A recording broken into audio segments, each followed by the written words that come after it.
What is up, Waffle Gang? I do hope you are well. My name is Mark, and I don't know how I'm going to sing this one, but today we're covering r/MaliciousCompliance.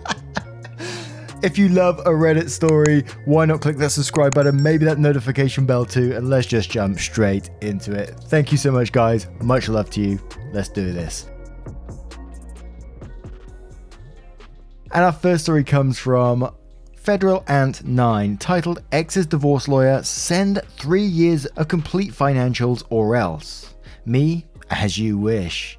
This happened several years ago when my ex and I were going through a heated divorce/custody battle. While we were married, we had a couple of conversations about how rich people hide their assets to avoid paying taxes.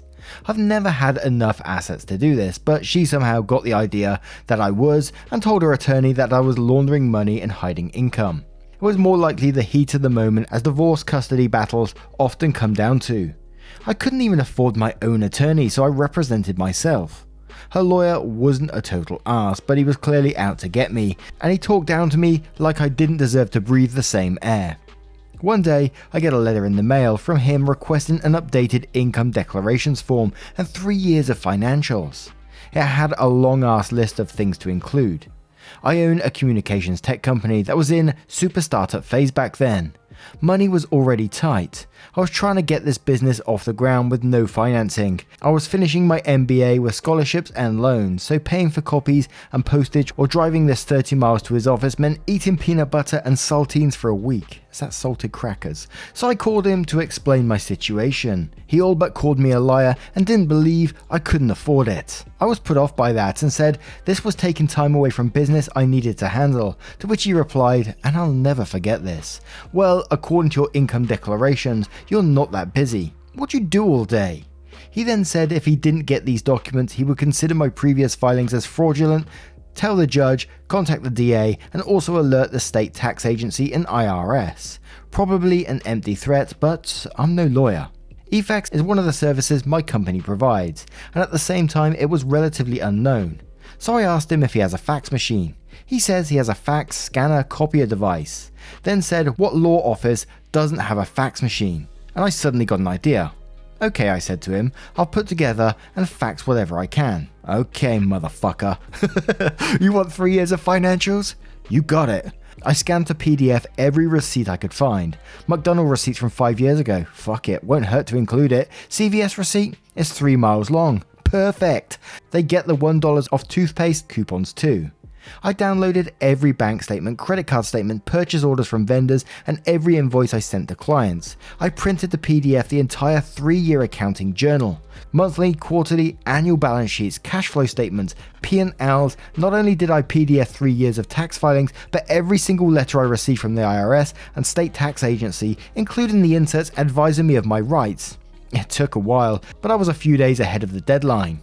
I made a cover page, black background with white lettering. Wherever I could, I included separator pages in all caps and the biggest, boldest font that would fit on the page in landscape. 20-year receipt, 20-year taxes, etc.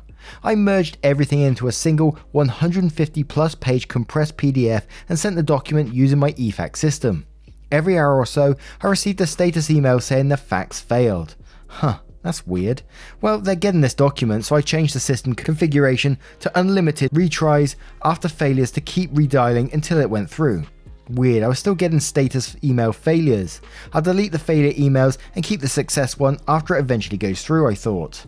Problem solved. 2 days later, a lady from his office called and asked me to stop sending the fax. Their fax scanner printer copier had been printing non-stop. It kept getting paper jams, kept running out of ink, and they had to keep shutting it off and back onto print. I explained that a boss told me to send this by the deadline, or else he would call the DA and IRS. Since I didn't want to call from the DA or IRS, I would keep sending it until I get a success confirmation. I suggested they just not print until my fax completes, but she didn't like that. She asked me to email the documents, and I told a little white lie that my email wouldn't allow an attachment that big. Unless a boss, in writing, agreed to cancel the request or agrees to reimburse me for my cost to print and ship, I said I would continue to fax until they confirm they've received every page. She put me on hold and the attorney gets on the line. He said forget sending the financials. I said I would need this in writing. so I would keep sending the fax until he sent that to me. He asked me to stop faxing it and he would send it in writing, and I said in writing first and then I'll stop. Long moment of silence. Click. About 20 minutes later, I received an email from his assistant with an attached signed letter in PDF that I no longer needed to provide financials. The letter then threatened to pursue sanctions in court or sue me for interfering with their business. Every time I saw him after that, the lawyer never brought up sanctions, lawsuits, criminal referrals, or financials again. And it's one of those ones where I would just love to be in the office watching this thing constantly printing and the jams and the changing of the ink. They must be getting so pissed off. I remember when I worked for a company, the market research one, and I would have to print off like loads of documents, questionnaires and stuff like that. And occasionally people would send like their stuff to my printers while they're in the middle of a print. And if I was doing like multiple documents and it got in the middle of my print, it was so frustrating. Just that one little thing. So someone sending this document to me constantly would be hella frustrating. We'll cover a couple of comments, then we'll move on. So Sixborn says, I call it paper bombing. I do this, generally via scan and email when the entire record is requested. I would ask if the receiver needs the entire record, or just most recent court orders, case plan, assessments, etc. Most of the time they just say they want most recent set of documents plus the entire narrative. Easy peasy for them and me. But if they ask for the entire record, that is exactly what they get. It may take me days in between my regular work, but if you want 4 banker boxes full, you get 4 banker boxes full. I never copy and snail mail. They waste my time for unnecessary paperwork. They can waste their own paper and printer and toner ink.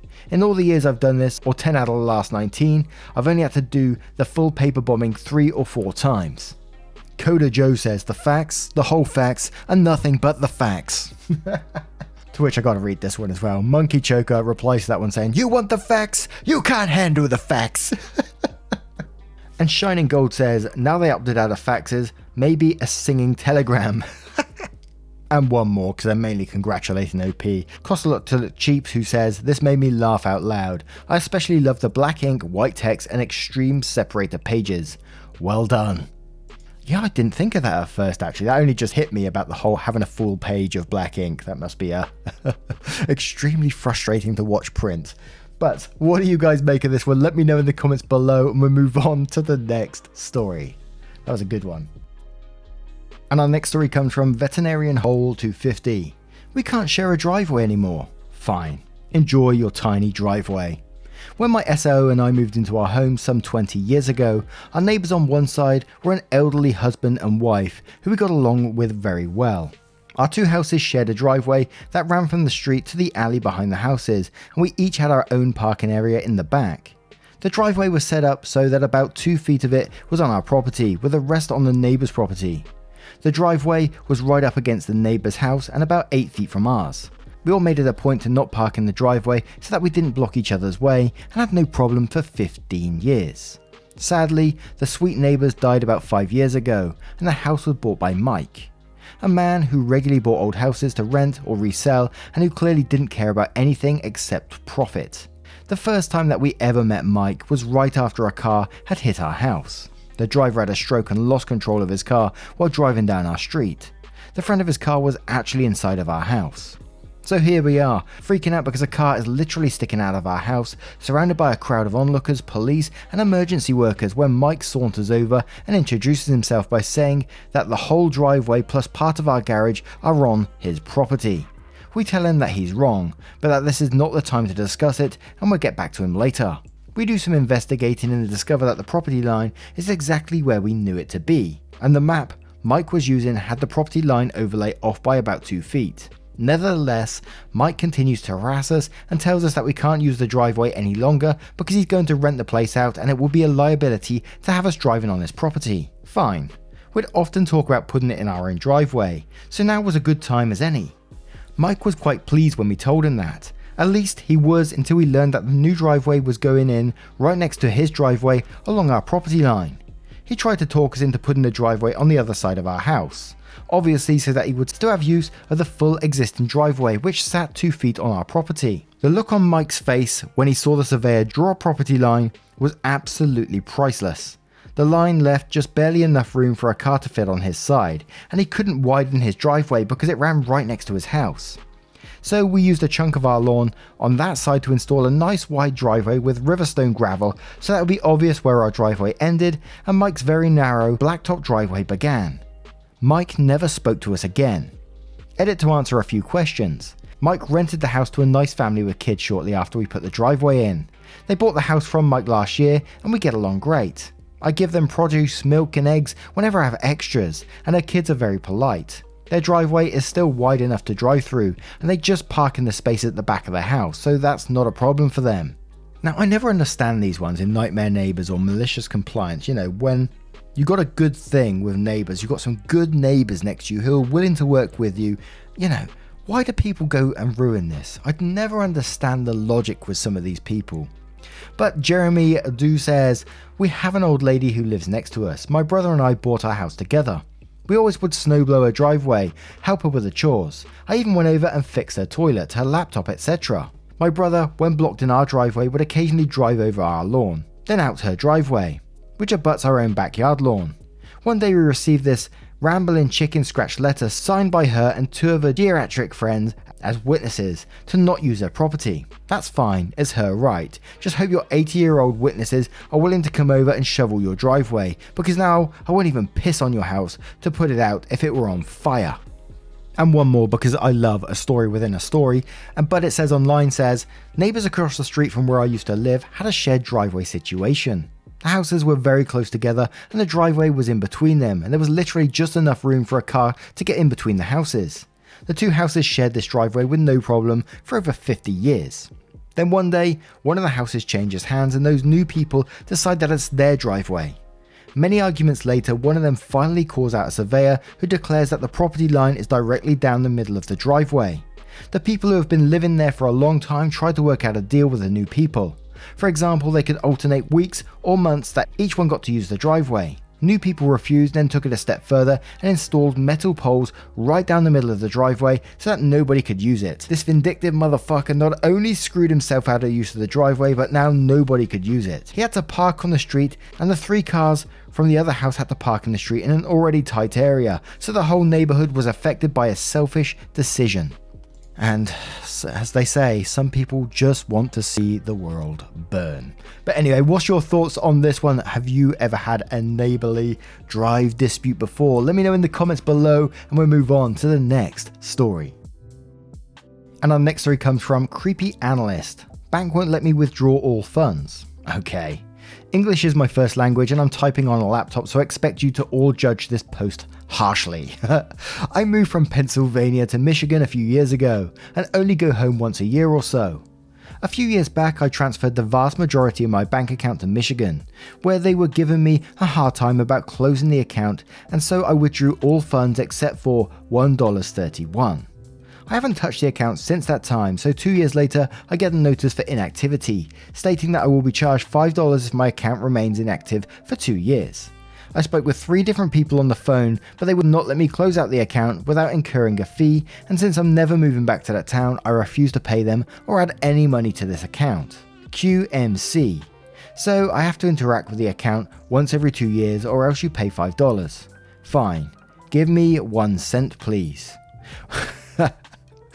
When I was there in person last month, I withdrew 1 penny from the account, so now it's good for another 2 years. The attendant definitely gave me a weird look, but at this rate my account will remain open for the next 260 years. And CS Pine Live says, we did something similar with a car loan. It wasn't supposed to have an early payoff fee, but they insisted it did and would cost $100 to pay it off early. Instead we paid it down to $1.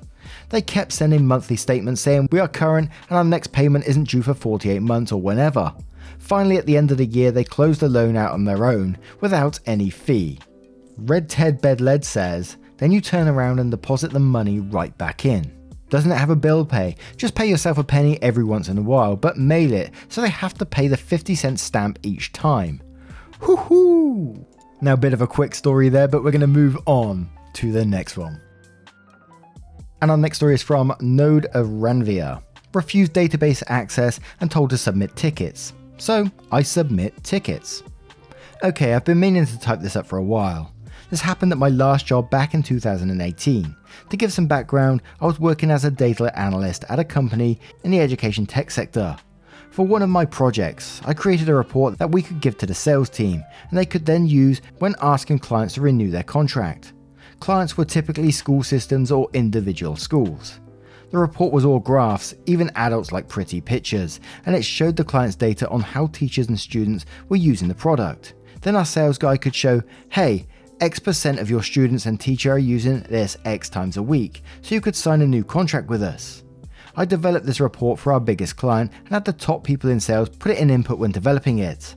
The big client renewed, which was great. They loved the report and wanted to use it for all renewals. And we had 5,000 plus clients. I had to automate the process and everything seemed peachy until I hit a problem. The data for the report was pulled from our database, MSSQL if you are curious.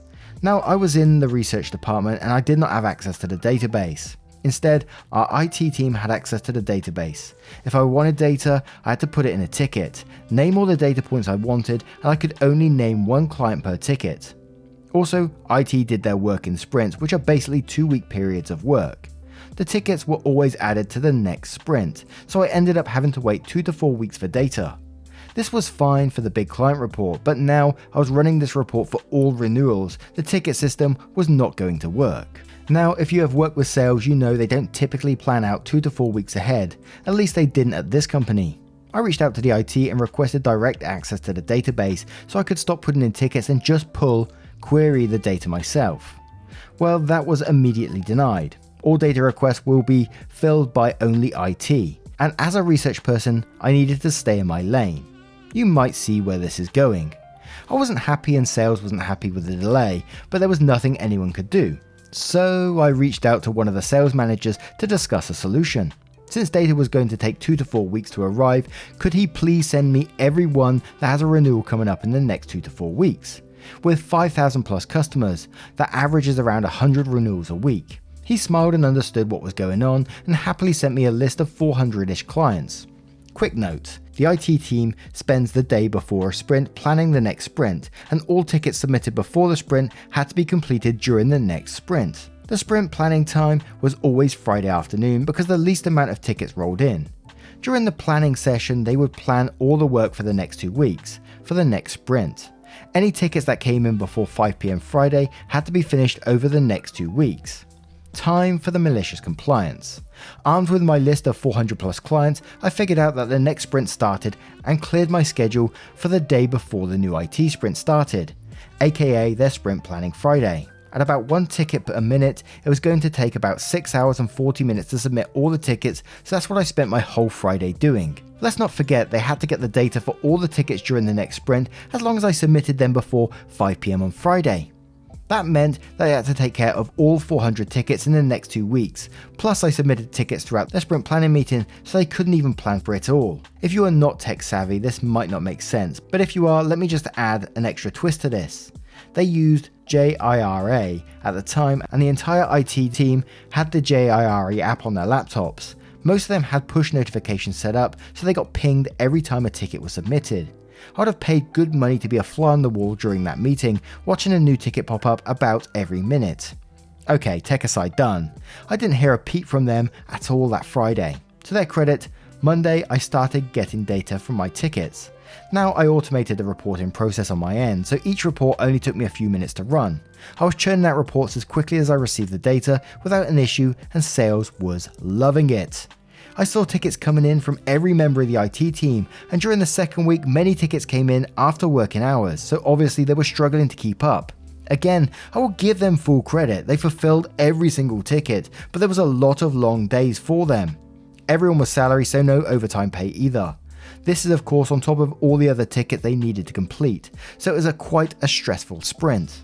Undeterred, I met with the sales manager again right before the next sprint and asked for the next set of clients with renewals. Then the day before the next sprint I began submitting tickets again. My workday started at 9 AM and by 10 AM the head of IT runs over to me. He is bug-eyed and asked me how many tickets I was planning on submitting. I told him the same amount as last time. I only had 200 this time, but he didn't know that, and I'm pretty sure I saw him break on the inside. I did feel bad at this point, so I said, alternatively you could just give me access to the database and I could query the data myself. I had the access before noon. And that whole thing was just pretty amazing. I didn't understand some of the tech stuff, but I understand push notifications and all that kind of thing. I didn't understand the JRRA stuff. But like OP said, it's just one of, like a lot of malicious compliance, I'd love to be a fly on the wall and watch those notifications popping up every minute or so and just watching them go, oh shit, here we go. Here we go again, guys. And a lot of comments on this one are just congratulating OP and saying that was absolutely awesome. But what are your thoughts on this story? Let me know in the comments below. Now, what are your thoughts on today's malicious compliance stories? We haven't covered this subreddit in a little while. I like to read it once in a while just to, you know, catch up and get involved and just see what people are up to, basically. Let me know your thoughts in the comments below. And if you do love a Reddit story, why not hit that subscribe as well? A huge thank you from the bottom of my heart for being involved in the channel today. It means the absolute world. And I will see you in the next one. Take care, guys. Much love.